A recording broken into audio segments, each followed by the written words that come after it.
Hey everybody, welcome back to another great wild game recipe. My name's Jim Willis, I'm the Camo Cook, and I made this recipe video actually a couple of months ago, and for some reason I lost some of the footage. So I told myself the next time I make this recipe, I'm gonna try it again, I'm gonna film it up, and show you guys. This is one of my favorite recipes, one of my go-to recipes the past couple of years when it comes to venison. Now, if you're stuck in that what do I want to make for dinner kind of loop when it comes to your venison, you're running out of good ideas, want to try something different, step outside the box. Well, in this case, step outside the United States. So what I'm going to show you how to make is my recipe for a Korean inspired venison. So let me show you how to do that here. Okay, so what I got to play with today is I've got a roast of a front shoulder of a whitetail that I had shot last year, and I actually made up some the other night, and this is kind of leftover roast, and I figured I'm going to do this recipe using this. So we're going to start out with making the marinade for this. Okay, it's actually a really simple marinade recipe. Now you're going to want to do this probably at least a couple hours before you're going to look at making dinner. I've done it, you know, half an hour before and it gets a little bit of flavor, but the longer you can marinate it, the better. If you can marinate it overnight, even better. But at least do it a couple hours before you're looking at making this dish. So what I'm going to do is I'm going to start off with these ingredients right here. Okay, I'm going to start off in my container here. I got a little bit of soy sauce. And then I've got some toasted sesame oil. Dump a little bit of that in there. Now, I'm not one for measuring too much. I like to kind of fly by the seat of my pants on a lot of this stuff.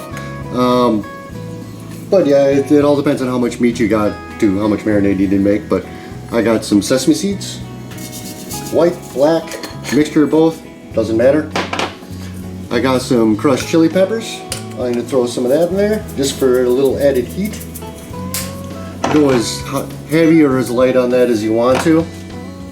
Some coarse ground black pepper. And let me get a little more out of that. There we go.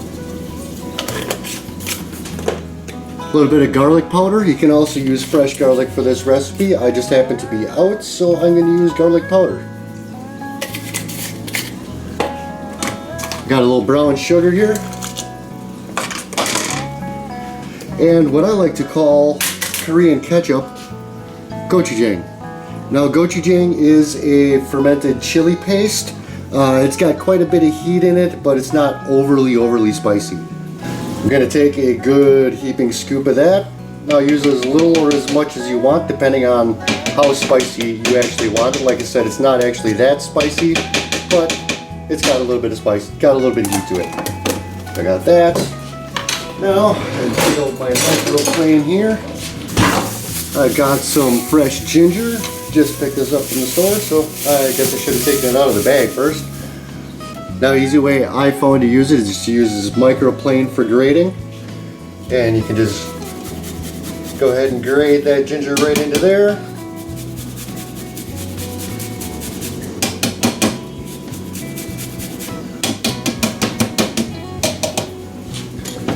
And now I'm going to use my immersion blender to blend this up. You can easily just use a whisk, but I just happen to like using my immersion blender for this.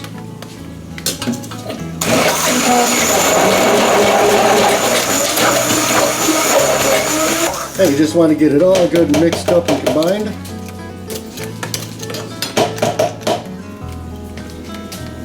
I'm going to set that off to the side and we'll start taking care of our meat.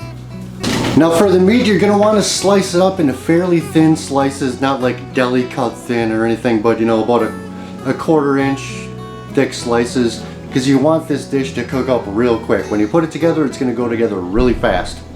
Now you're going to want to take your meat here, and depending on what your cut is, you might have to trim some fat or connective tissue off or something like that. So I'm just going to go through and I'm going to clean this meat up a little bit, make sure it's all meat.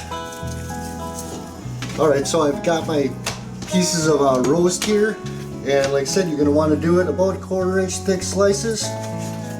Not too thick, not too thin, just a good sized little chunk of meat there. and go through and just slice the whole thing up just like this.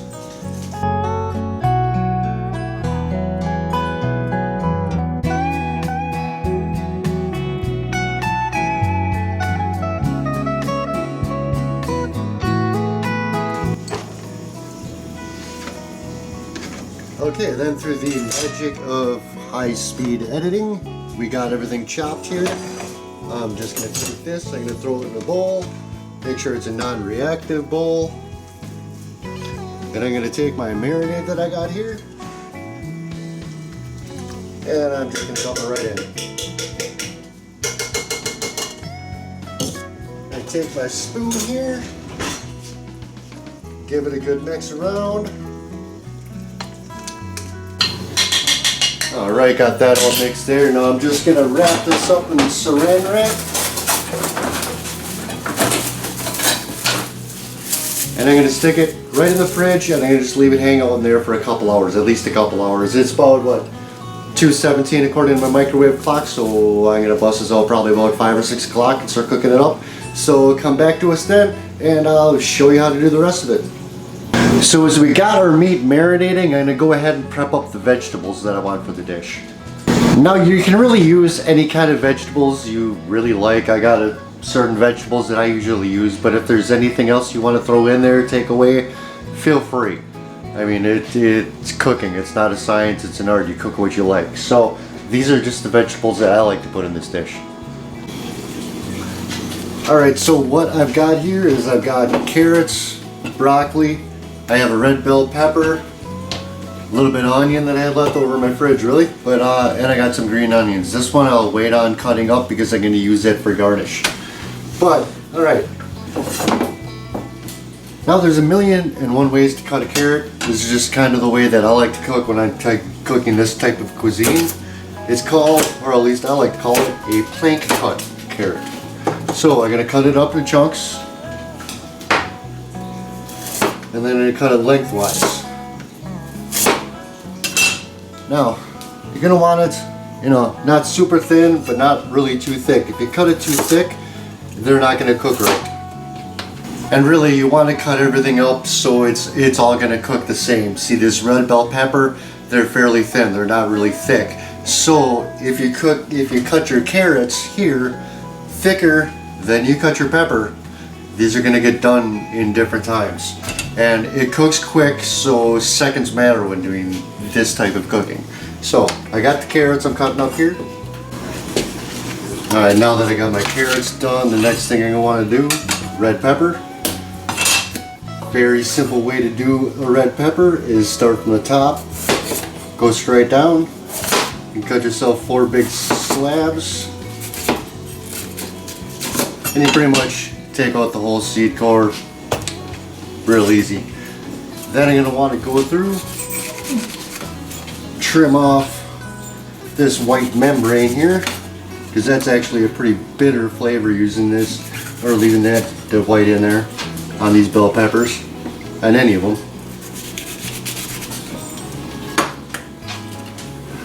And then I'm just going to go up and do a quick julienne. This one's a little long, I'm going to cut it down like that. Then my onion. Give that a quick julienne.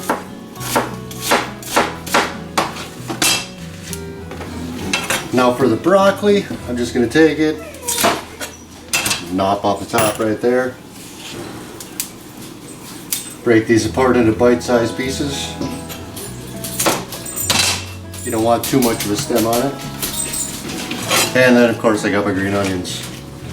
So my green onions, what you're going to want to do is save the darker green is what we really want to use. The white down here, not really, but we can use this up in the, we'll use this up in the cooking and we'll use this up in the garnish.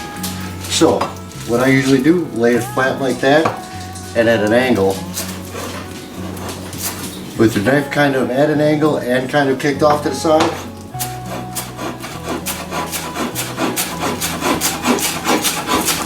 And I'll just go through and cut it up. Now that gives these cool little pointier look to them. instead of just the round scallion everybody's used to. Go through and just do another one here.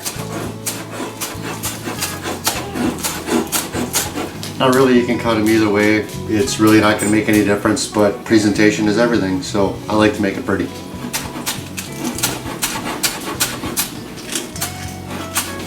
Now that I got those scallions chopped up, I'm going to show you how I cut up these ones. Now these ones, like I said, I'm going to use for the cooking, with the white ends to these. So that I'm going to cut these up just regular, straight in, scallion style.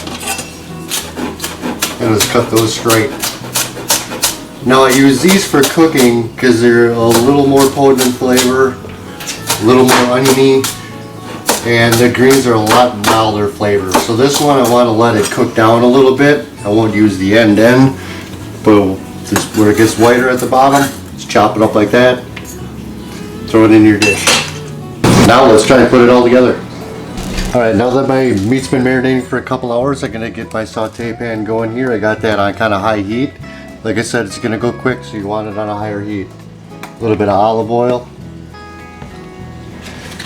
Now for the veggies, it's kind of particular on how you actually put it in there. You're going to want to put the vegetables that cook the longest in first. In this case, it'd be the carrots. So I'm going to just put some of these carrot planks into there. You want to hear that sizzle. Just get that stirring around in the hot oil there. As soon as you want to get the carrots a good chance to cook ahead of the vegetables, so they actually become cooked. So then the other vegetables, once again, just like the cutting process, you don't want one vegetable to be done before the next.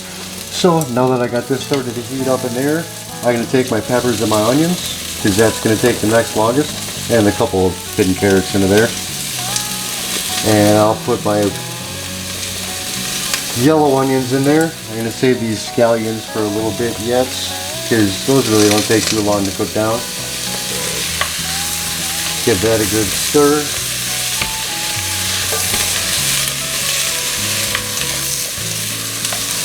Like I said, it's going to come together quick. I got it on high heat, so it's cooking. You want to keep her moving around. Make sure you're not going to burn it. Now I'll throw these scallions into there. Turn my rice down before it boils over on me. Alright. Now the reason I'm cooking the vegetables first is because the beef, or the venison, I'm sorry, will actually cook up a lot quicker than the vegetables will. Now I got my marinated venison here, and I'm going to add that to it. I'm going to put the marinated all into it, because the marinade is going to help coat the vegetables.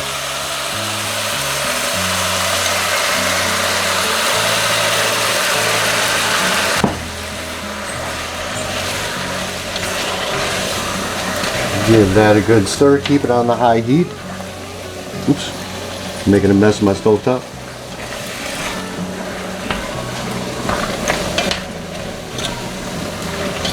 Get the vegetables all coated in the meat and cook her up.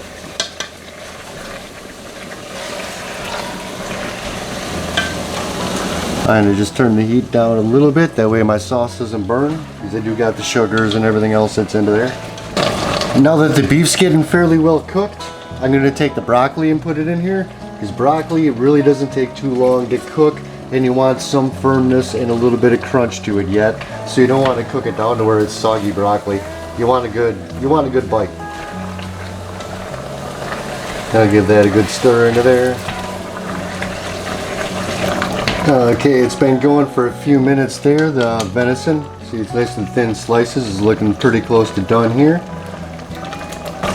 So I'm just going to turn off the heat, throw a cover on it. Now we just plate it up and eat. Okay, first thing we got here is some jasmine rice. Or you can use whatever rice you prefer. Just don't be the minute rice guy.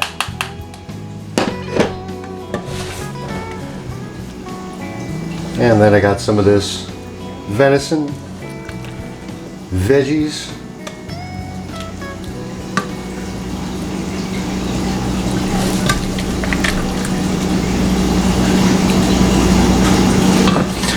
Then I'm going to top it with a little bit of green onion and some sesame seeds.